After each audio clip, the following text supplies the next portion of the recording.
Hello అండి, welcome back to our channel. అందరూ ఎలా ఉన్నారు? బాగున్నారా? ఈరోజు కూడా మీ అందరికీ ఎంతగానో ఉపయోగపడే మంచి మంచి టిప్స్ అయితే షేర్ చేయబోతున్నాను. సో ఎక్కడ స్కిప్ చేయకుండా వీడియోని చివరి వరకు చూడండి. ఫస్ట్ టైం చూస్తున్నట్లయితే మన ఛానల్ని సబ్స్క్రైబ్ చేసుకోండి. ఇక్కడ మీకు బిఫోర్ వీడియో చూపిస్తున్నాను చూడండి. వాష్రూమ్ని అయితే ఒకసారి అబ్జర్వ్ చేయండి. ఎందుకంటే నేను క్లీన్ చేసిన తర్వాత మీకు ముందుకి తర్వాతకి డిఫరెన్స్ తెలియాలనేసి ఫస్ట్ ముందు చూపిస్తున్నాను. ఇలాగైతే ఉందన్నమాట వాష్రూమ్ అనేది.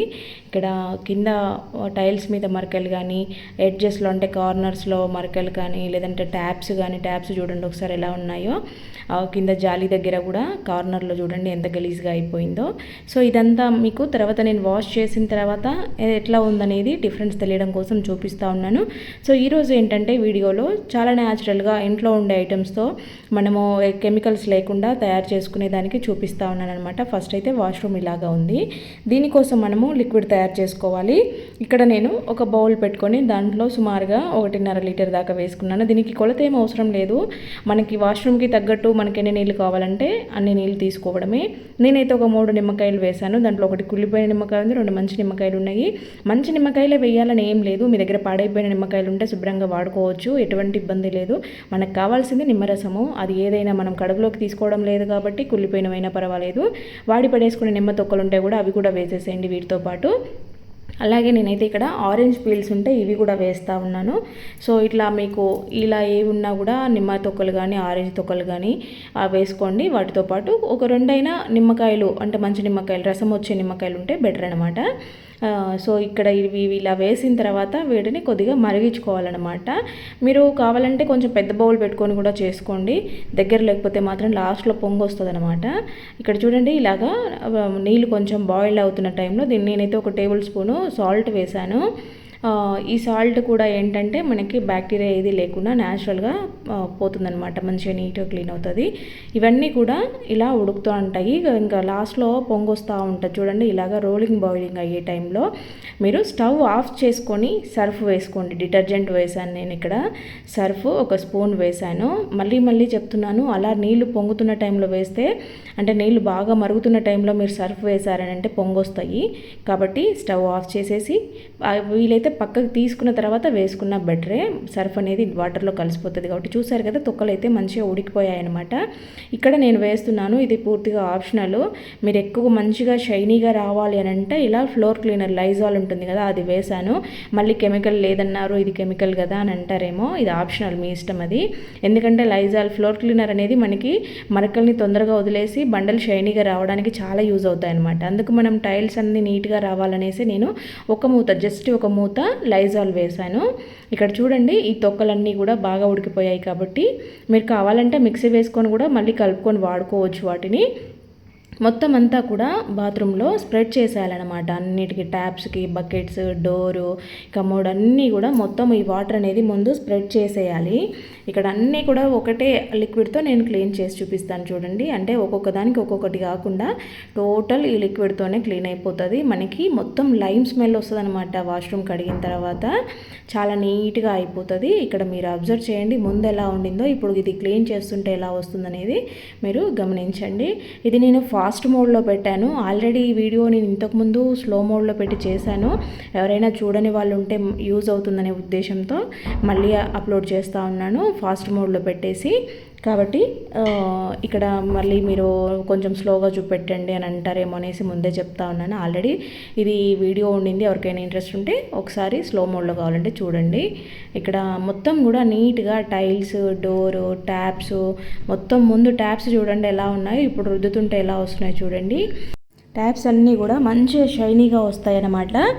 మనకి మొత్తం వాష్రూమ్ అంతా కూడా లైమ్ స్మెల్ వస్తూ ఉంటుంది. ఎటువంటి కెమికల్స్, యాసిడ్స్ ఏమీ లేకుండా న్యాచురల్గా చేసుకోవాలి అనుకునే వాళ్ళ కోసము. కొంతమందికి ఏంటంటే కెమికల్స్, యాసిడ్స్ లాంటివి పడవన్నమాట. స్కిన్ ఎలర్జీస్ వస్తూ ఉంటాయి, స్కిన్ అంతా మంటగా ఉంటుంది. కాబట్టి అట్లా ఎవరికైనా కూడా ఇబ్బంది అనిపించే వాళ్ళు ఇలాగా ట్రై చేసుకున్నారని అంటే 10 డేస్కి ఒకసారి, 15 డేస్కి ఒకసారి క్లీన్ చేసుకున్నా కూడా మీకు మంచిగా నీట్గా క్లీన్ అయిపోతాయి. అసలు ఒకసారి వాష్రూమ్ చూడండి, కడిగిన తర్వాత లాస్ట్లో ఎట్లా ఉందనేది మీకు చూపిస్తూ ఉన్నాను. ఫస్ట్ చూపించాను కదా, ఇప్పుడు చూడండి ఫైనల్గా దీని లుక్ ఎలా వచ్చిందో.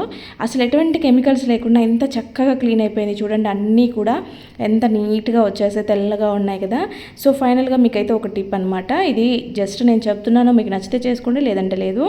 ఇలాగా ఏదైనా సోప్ ఉంటే వాడి పడేసే సోపు, లేకపోతే ఏదైనా మీరు వాడిన సోప్ అయినా పర్వాలేదు, దాంతోపాటు నాఫ్థలిన్ బాల్స్ వేసేసుకొని ఇలా పాతది ఒక సాక్స్ ఉంటే తీసుకొని దాంట్లో పెట్టేసి ఇలాగా మీరు ఫ్లష్ ట్యాంక్లో పెట్టేసుకోండి. ఇదేంటంటే కొంచెం కొంచెంగా సోప్ అంతా రిలీజ్ అవుతూ ఉంటుంది కాబట్టి లోపల గార పట్టకుండా ఉంటాయి అన్నమాట.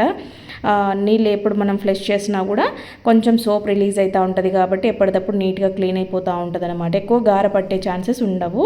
ఇంకా నెక్స్ట్ వచ్చేసి ఇలాంటి స్క్రబ్బర్స్ అయితే మనకి మార్కెట్లో ఎక్కడైనా దొరుకుతూ ఉంటాయి కదా. సో ఇలాంటివి అయితే మనము ముందు స్పాంజ్ ఉంటుంది, తర్వాత స్క్రబ్బర్ ఉంటుంది, 2 రకాలుగా యూజ్ చేసుకోవచ్చు. ఈ రోజులలో అందరూ ఎక్కువగా ఇవే వాడుతూ ఉన్నారు కదా. వీటితో గిన్నెలు తోముకోవడం మాత్రమే కాదు, ఎన్ని రకాలుగా మనం యూజ్ చేసేసుకోవచ్చు అనేది ఈ వీడియోలో చూపిస్తూ ఉన్నాను. ఇక్కడ చూపిస్తున్న విధంగా యాజ్ ఇట్ ఈజ్ కట్ చేసేసుకొని మీరు ఒక ఫోర్క్కి కానీ స్పూన్కి లేదంటే ఒక కర్రకి ఏదైనా కట్టేసుకొని లోపల, ఇప్పుడు చూడండి మనకి లోపలికి చెయ్యి అయితే పట్టట్లేదు కదా, అలాంటి ఐటమ్స్ బాటిల్స్ ఇలాంటివి మనము ఈజీగా క్లీన్ చేసేసుకోవచ్చు అనమాట. లోపల దాకా నీట్గా క్లీన్ అయిపోతుంది, చాలా క్విక్గా అయిపోతుంది అనమాట, ఎక్కువ టైం తీసుకోదు. అదే మనము ఇంకా వేరే వేరే ప్రాసెస్లు చేస్తే లేట్ అయిపోతుంది కదా. చూడండి చక్కగా క్లీన్ అయిపోయింది. నెక్స్ట్ దీనిని ఇలాగ వాటర్లో కడిగేసి పక్కన పిండేసామంటే నీట్గా స్క్రబ్బర్ కూడా ఎప్పటిలాగా కొత్తగా ఉంటుంది. ఇలాగ చేసిన దాన్ని ఇలాంటి ఫ్యాన్లు, టేబుల్ ఫ్యాన్స్ ఒకటి మనం వాడుతూ ఉంటాం కదా, అలా కూడా క్లీన్ చేసుకోవచ్చు. నెక్స్ట్ ఈ టిప్ అయితే చాలా బాగా వర్కౌట్ అవుతుంది. చూడండి ఇలాగ పెట్టేసి ఏదైనా పాతది మన దగ్గర జెండు బాము ఇలాంటివి అయిపోయినాయి ఉంటాయి కదా, దాంట్లో పెట్టేసుకొని పెట్టుకున్నారనంటే మీకైతే ఎక్కడికైనా ట్రావెల్ చేస్తున్నప్పుడు కూడా చాలా చక్కగా ఉంటుంది. ఇక్కడ నెయిల్ రిమూవర్ అందరూ వాడుతూ ఉంటారు కదా, ఈ రిమూవర్ని ఇంతగా మన చేతుల మీద వేసుకోకుండా జస్ట్ మనము ఇలా స్పాంజ్లో పెట్టేసి నెయిల్స్ దాంట్లోకి డిప్ చేసామంటే సరిపోతుంది. మొత్తం కూడా నెయిల్ పాలిష్ అంతా ఎట్లా రిమూవ్ అయిందో చూడండి. దీన్ని మనం ట్రావెలింగ్ టైంలో కూడా చక్కగా యూజ్ చేసుకోవచ్చు.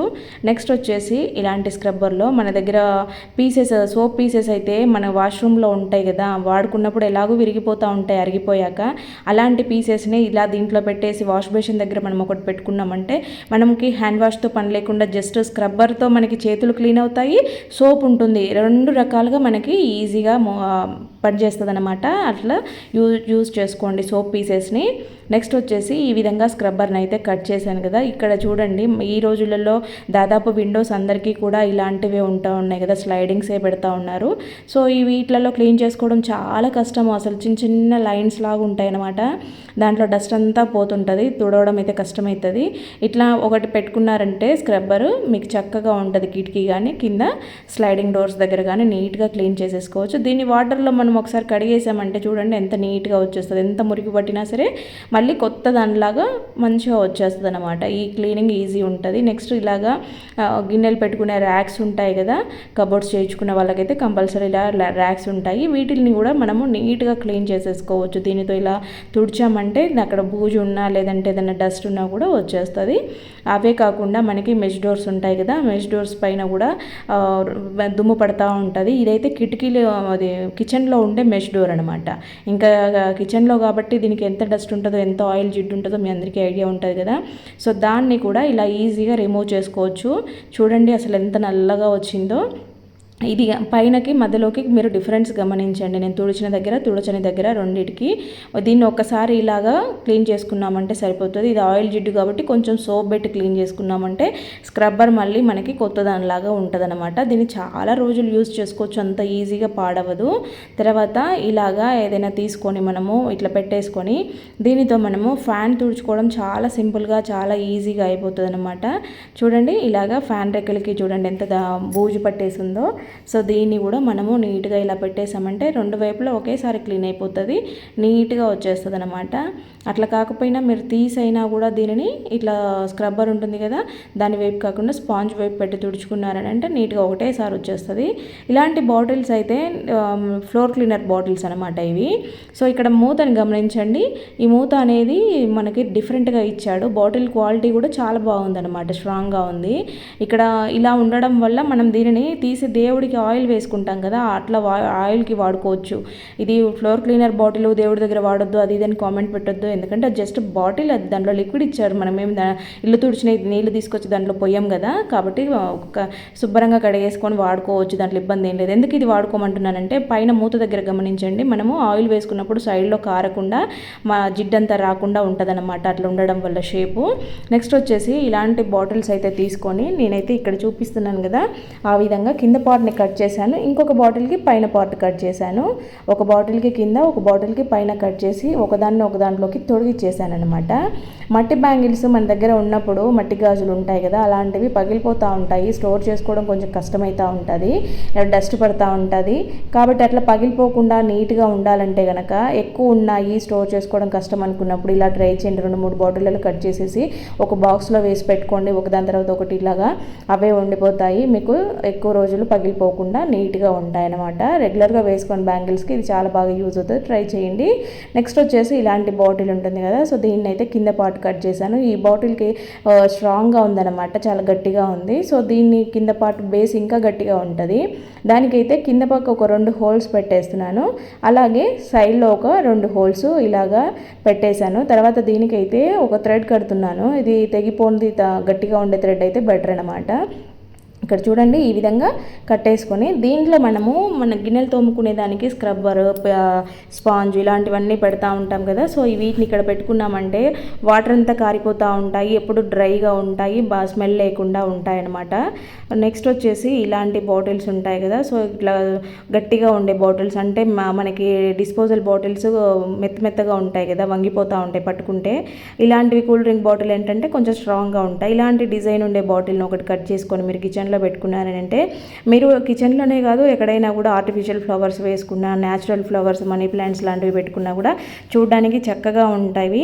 అంతేకాకుండా మనము మార్కెట్ నుంచి కరివేపాకు, కొత్తిమీర తెచ్చుకుంటూ ఉంటాం కదా, అవి ఫ్రిడ్జ్లో పెట్టుకోకపోయినా సరే బయట ఇలాగా వాటర్లో పెట్టుకున్నామంటే మనం వాడుకునేదాకా అవి ఫ్రెష్గా ఉంటాయి, వాడుకోవచ్చు వాడుకున్నన్ని రోజులు. ఇంకా ఇలాంటివి వామాక్ అంటారు దీనిని.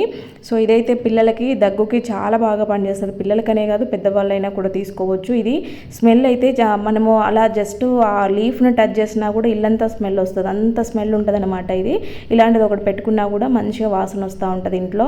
నెక్స్ట్ వచ్చేసి ఇలాంటివి ఎప్పుడైనా బిర్యానీ బకెట్ లాగా ఒకటి వస్తాయి కదా, వాటిని అయితే మళ్ళీ మనం రీయూజ్ చేసుకునే దానికి కొన్ని ఐడియాస్ నేను చెప్పాను ఆల్రెడీ, ఇంకా చాలా వీడియోస్లో, కావాలంటే ఎవరైనా చెక్ చేయండి. ఇక్కడైతే నేను మీకు ఒక ఐడియా చూపిస్తున్నాను. మనం దీన్ని పెద్ద సైజులో ఉందన్నమాట, కిచెన్లో మరీ పెద్ద డస్ట్బిన్ పెట్టుకున్నాము అని అంటే ఎక్కువ చెత్త వేస్తూ ఉంటాము, ఎక్కువసేపు ఉంచుతాము. అట్లా కాకుండా చిన్నవి పెట్టుకున్నామంటే కవర్ నిండిపోగానే తీసేస్తాం, కాబట్టి చిన్నవి పెట్టుకోవడం బెటర్ అనమాట. ఇప్పుడు దీన్ని అయితే ఇక్కడ మూతలుగా ఇట్లా సైడ్లో అంటించేసి కవర్ పెట్టుకునే దానికి ఉంచారంటే మీరు ఊరికి కవర్ సర్దుకునే పని ఉండదు, కవర్ ఓపెన్ చేసి వేయాల్సిన పని ఉండదు అనమాట, డైరెక్ట్ వేసేసుకోవచ్చు. ఇలాగా అయిపోయిన ఖాళీ టూత్పేస్ట్ ఉంటాయి కదా, సో వీటిని అయితే ఇలాగా కట్ చేసేసి మీరు మళ్ళీ రీయూజ్ చేసేసుకోవచ్చు అనమాట. ఒకసారి వాష్ చేసేసిన తర్వాత దీనిని చక్కగా యూజ్ చేసుకోవచ్చు. ఇలాంటి కేబుల్స్ మనకి లావుగా ఉండేటివి ఎక్కువ బెండ్ చేస్తే విరిగిపోయే ఛాన్సెస్ ఉంటాయన్నమాట, కేబుల్ పాడైతూ ఉంటుంది. అట్లా ఎక్కువ బెండ్ చేయకుండా ఇలాగా యూజ్ చేసేసుకోవచ్చు. చక్కగా మనం ట్రావెలింగ్ బ్యాగ్లో వేసుకున్నామనంటే యూజ్ అవుతుంది, ట్రై చేయండి. నెక్స్ట్ వచ్చేసి ఇలాంటి పేస్ట్ అయిపోయిన దాన్ని మళ్ళీ మనము రీయూజ్ చేసుకునేదానికి ఇంకొక బెస్ట్ ఐడియా అనమాట. ఇలాగ పీసెస్ కట్ చేసుకోవాలి. ఫస్ట్ అయితే దాన్ని మంచిగా వాష్ చేసుకుని తర్వాత పీసెస్ కట్ చేయాలి. అన్నిటినీ కూడా ఇలాగా వెడల్పుగా చేసేసుకోవాలి. కొంచెం హాట్ వాటర్లో వేసామంటే ఆటోమేటిక్గా అవే వెడల్పు అవుతాయి, లేదంటే చేత్తో అన్నా కూడా వస్తాయి. ఇలాగా హ్యాంగింగ్ చేసుకునేదానికి సూపర్గా వర్కౌట్ అయితే ట్రై చేయండి, ఎందుకంటే మనకి స్పేస్ సేవింగ్లో పనిచేస్తుంది అనమాట ఇది. నెక్స్ట్ వచ్చేసి ఇలాంటి బాటిల్ని ఒక అడుగున భాగం కట్ చేశాను. నేనైతే ఈ బ్లెండర్ని మజ్జిగ చేయడానికి యూజ్ చేస్తాను. ఇది మజ్జిగ చేసిన టైంలో ఎవ్రీ టైం కడగకుండా అక్కడ పెడితే కిందంతా బండ గలీజ్ అయిపోతుంది అనమాట, అట్లా కాకుండా నీట్గా ఉంటుంది. ఈ రోజుల్లో కాకరకాయలు అయితే అసలు దాదాపు తక్కువ తింటూ ఉంటారు పిల్లలైతే. ఇంకా ఈ జనరేషన్ పిల్లలైతే కాకరకాయని అమ్మొచ్చి అంటూ ఉంటారు, అస్సలు తినరు. కాబట్టి కాకరకాయ చేదు లేకుండా మీరు ఎప్పుడైనా మీ పిల్లలకి పెట్టాలనుకుంటే కనుక ఈ విధంగా ట్రై చేయండి. కాకరకాయ చాలా మంచిది మన హెల్త్కి, మీ అందరికీ తెలిసిందే. దాంట్లో ఎంత చేదు గుణం ఉంటుందో మన ఆరోగ్యానికి అంత మంచి చేస్తుంది అది. కాకపోతే పిల్లలు తినట్లేరు కాబట్టి ఈ పైన పీల్ చేసేసేయండి. అంటే దాని తొక్క ఉంటుంది కదా, దాన్ని అంతా కూడా ఇలా పీల్ చేయండి. అప్పటికే దాంట్లో ఉండే చేదు దాదాపు చచ్చిపోతుంది అనమాట. తర్వాత ఇంకా చేదు అనిపిస్తుంది అనుకుంటే కొంచెం సాల్ట్, కొద్దిగా వెనిగర్ వేసేసి ఇలా పీల్ చేసిన తర్వాత ఒక 5 మినిట్స్ వాటర్లో ఇలాగే వదిలేసేయండి. ఈ సాల్ట్, వెనిగర్ వాటర్లో వదిలేసిన తర్వాత మీరు పీసెస్గా కట్ చేసేసుకోండి. ఒకసారి వాష్ చేసుకొని కట్ చేసేసుకోండి. ఇక్కడ మీరు వాటర్ అబ్జర్వ్ చేయొచ్చు. కొద్ది టైం గడిచే కొద్ది దాని కలర్ మారుతుంది చూడండి. చేదంతా కూడా చచ్చిపోతుంది అనమాట. ఒకసారి ట్రై చేయండి, మీకు వర్కౌట్ అయితే నెక్స్ట్ టైం అలాగే కంటిన్యూ చేసేయండి. పిల్లలు కూడా తింటారు. ఇక్కడ ముక్క చూడండి మెత్తగా అయిపోతుంది అనుకుంటారేమో, లేదు అలాగే గట్టిగా ఉందని చూపించడం కోసం నేను కట్ చేసిన తర్వాత కూడా మీకు చూపిస్తా ఉన్నాను. నేనైతే కాకరకాయని దాదాపు ఎక్కువగా ఫ్రై చేస్తాను, పులుసు ఎప్పుడు చేయను. సో ఇలాగ పసుపు ఉప్పేసి మగ్గించుకున్నామంటే తొందరగా మగ్గుతాయి. ఆకుకూరలు కూడా చాలా వరకు ఈ రోజులలో పిల్లలు తినరు. ఇలా ఆకుకూర తినాలంటే కనుక దాంట్లో కొంచెం పెసరపప్పు నానబెట్టేసి మీరు ఆకుకూర ఫ్రై చేయకముందే పోపులో పెసరపప్పు కొద్దిసేపు మగ్గనిచ్చేసి తర్వాత ఆకు వేసేసి బాగా ఫ్రై చేయండి. ఇలా ఆయిల్ బయటకు వచ్చేదాకా ఫ్రై చేశారంటే ఇది స్నాక్స్గా కూడా అంత టేస్టీగా ఉంటుంది అనమాట. నెక్స్ట్ వచ్చేసి మనము అన్నీ బయట తెచ్చుకొని కల్తీ అవుతున్నాయి అని బాధపడే బదులు అప్పుడప్పుడు కొన్ని విషయాలలో మనం కొంచెం జాగ్రత్తగా తీసుకున్నామనంటే మన హెల్త్కి కూడా చాలా మంచిది. ఇన్ని పనులు చేసుకోవడము ఇదంతా మా వల్ల కాదు, మేము ఆఫీస్కి పోయే వాళ్ళము అని అంటే నేను చెప్పేది ఇంట్లో ఉండే ఆడవాళ్ళు మన ఆరోగ్యం చూసుకోవాలి అనుకునే వాళ్ళ కోసం చెప్తున్నాను, తప్పుగా అనుకోవద్దు. ఇంకోటి ఏంటంటే ఆఫీస్లోకి వెళ్ళే వాళ్ళు దాదాపు పని మనుషులను పెట్టుకుంటూ ఉంటారు. వాళ్ళకి ఒకరోజు పని తగ్గించేసి ఇలాంటి పనులు ఏమైనా చేయించుకుంటే మీరు కూడా హెల్తీగా తినొచ్చు, మంచి ఆరోగ్యంగా ఉండొచ్చు. అన్నీ కల్తీ అవుతున్నాయంటే కల్తీ అవ్వకుండా కాపాడుకోవాలని అంటే కొంచెం కేర్ తీసుకోవడంలో తప్పులేదు, కొంచెం టైం కేటాయించడంలో తప్పులేదు. ఇలాగా మిరప్పొడి మనకి బయట అన్ని తెల్ల కాయలు అంటే ఖరాబ్ అయిన కాయలు, తొక్కలు, తొడిమలు అన్నీ వేసేస్తారు. ఇంత నీట్గా మనకైతే కారం ఆడిచ్చి ప్యాకెట్ లివర్ ఎంత మంచి బ్రాండెడ్ కంపెనీలు అయినా సరే ఇవన్నీ ఇంత డస్ట్ అంతా కలిపేస్తారు, మొత్తం ఇట్లనే వేసేస్తారు. దాంట్లో ఎన్ని కుళ్ళిపోయినవి ఉంటాయో, ఎన్ని పురుగు పట్టినవి ఉంటాయో చూడండి ఎన్ని వచ్చాయో. ఇవంతా కూడా మనం కారం తినేస్తాము. ఇదంతా చెత్త తినకుండా మనం నీట్గా హెల్తీగా ఉండాలంటే ఈ కొంచెం టైం కేటాయించుకోవడం మనందరికీ కూడా చాలా అవసరము. ఇక్కడ చూడండి మిరపకాయలను అయితే ఇలాగా సపరేట్ ముందు ఎండబెట్టుకోవాలి. ఎండబెట్టుకున్న తర్వాతనే తొడిమలు తీసుకోవాలన్నమాట. ఎండబెట్టే టైంలో డస్ట్ అంతా పడి ఉంటుంది కాబట్టి తుడుచుకుంటూ తొడిమలు తీసుకున్నామనంటే నీట్గా ఉంటాయి. ఒక్కసారి పట్టించుకున్నాము అని అంటే మనకి నెలల తరబడి వస్తుంది కదా. సో ఇట్లా సపరేట్ చేసుకోవాలి. గింజలు కూడా కడుపులో మంట వస్తుంది కాబట్టి గింజల్ని తినొద్దండి. ఈ గింజల్ని మీరు వెహికల్స్ బయట ఓపెన్ ఏరియాలలో పెట్టుకునే వాళ్ళకి ఈ తొడిమలు, గింజలు అనేవి కార్ కింద ప్లేస్లో వేసేయండి. ఎలుకల బాధ నుంచి మీరు కార్ని సేఫ్గా ఉంచవచ్చు. ఎందుకంటే ఈ ఘాటుకి ఎలుకలు అయితే దరిదాపుల్లో కూడా ఉండవన్నమాట. కాబట్టి ఇవన్నీ కూడా ఈ తొడిమలు, గింజలు అన్నీ కూడా కార్కి కింద ప్లేస్లో వేసేయండి ఓపెన్ ఏరియాలలో పెట్టుకునే వాళ్ళు. నెక్స్ట్ వచ్చేసి మనము వడియాలు అయితే బయట నుంచి కొనుక్కొచ్చుకున్నవైనా సరే ఇంట్లో చేసుకున్నవైనా సరే స్టోర్ చేసుకుంటాం కదా ఎక్కువ రోజులకి ఉండేలాగా. వాటిని పురుగు రాకుండా ఉండాలి, నీట్గా ఉండాలి, ఫ్రెష్గా ఉండాలి అంటే చిన్న చిట్కా ఫాలో అవ్వండి. మీరు స్టోర్ చేసుకునే డబ్బాలో అడుగున ఒక టిష్యూ వేసేసుకొని కొన్ని మిరియాలు వేసేసుకొని మీరైతే ఇలాగా వడియాలు కానీ అప్పడాలు కానీ స్టోర్ చేసుకోండి. మీకు పురుగు పట్టవు, ఎప్పటికీ కూడా ఫ్రెష్గా ఉంటాయి. ఇక్కడ నేనైతే ఇవి ఇంట్లో చేసినవన్నమాట. ఈ వీడియోస్ కూడా అప్లోడ్ చేశాను. ఇట్లా స్టోర్ చేసుకోవడం ఏంటంటే మనకి ఎప్పటికి కూడా ఫ్రెష్గా ఉంటాయి, అసలు పురుగు పట్టే ఛాన్సెస్ ఉండవన్నమాట. ఇలాగ ట్రై చేయండి. నెక్స్ట్ వచ్చేసి మనకి ఇంకా సీజన్తో పని లేకుండా ఈ రోజులలో పచ్చి మామిడికాయలు ఎప్పుడు పట్టినా కూడా మార్కెట్లో కనిపిస్తూ ఉన్నాయి కదా. పచ్చి మామిడికాయ మనకి పులుపు ఎక్కువగా ఉంటుంది కాబట్టి ఆరోగ్యానికి కూడా మంచిది. ఇలాగ పచ్చడి చేసుకుంటే సూపర్గా ఉంటుంది. కారము, తెల్లగడ్డలు, ఉప్పు వేసేసి పచ్చి మామిడికాయని మీరు పీల్ చేసైనా లేదంటే అలాగే అయినా సరే కొంచెం క్రషింగ్గా మిక్సీ పట్టుకోవాలన్నమాట. మరీ మెత్తగా ఫైన్గా కాకుండా రోల్ ఉండే వాళ్ళైతే ఇంకా మంచి టేస్ట్ వస్తుంది అసలు రోట్లో దంచుకుంటే. లేదు ఇంకా మిక్సీ వేసుకోవాల్సి వచ్చినప్పుడు ఇలా వేసుకోండి. తర్వాత ఇలా వేసుకున్న దాంట్లోకి పోపు వేసుకోవాలన్నమాట. ఇంకా పోపు అంటే మీ అందరికి తెలిసే ఉంటుంది కదా. దాంట్లో సపరేట్ పోపు గింజలు, కరివేపాకు, వెల్లుల్లి రెబ్బలు, ఒక ఎండుమిరపకాయ వేసేసి పోపు వేసుకున్నారంటే సూపర్ టేస్ట్ ఉంటుంది. ఈ పచ్చడి కలుపుతూ ఉంటే మీకు ఎంతమందికి నోట్లో నీళ్ళు ఊరుతున్నాయో తప్పకుండా కామెంట్ పెట్టండి. అలాగే ఈ వీడియో చూసారు కదా ఫ్రెండ్స్, మరి నచ్చితే తప్పకుండా లైక్ చేయండి. అలాగే ఏ టిప్ బాగా నచ్చింది అనేది కామెంట్ పెట్టడం మాత్రం అస్సలు మర్చిపోవద్దు. మన ఛానల్ని ఫస్ట్ టైం చూస్తున్న వాళ్ళైతే కనుక ఛానల్ని సబ్స్క్రైబ్ చేసుకొని బెల్ సింబల్ యాక్టివేట్ చేసుకోండి. నేను పెట్టే వీడియోస్ మీకు నోటిఫికేషన్ రూపంలో వస్తాయి. మన ఛానల్లో చాలా యూస్ఫుల్ వీడియోస్ ఉన్నాయి, ఒకసారి చెక్ చేయండి. Thank you for watching.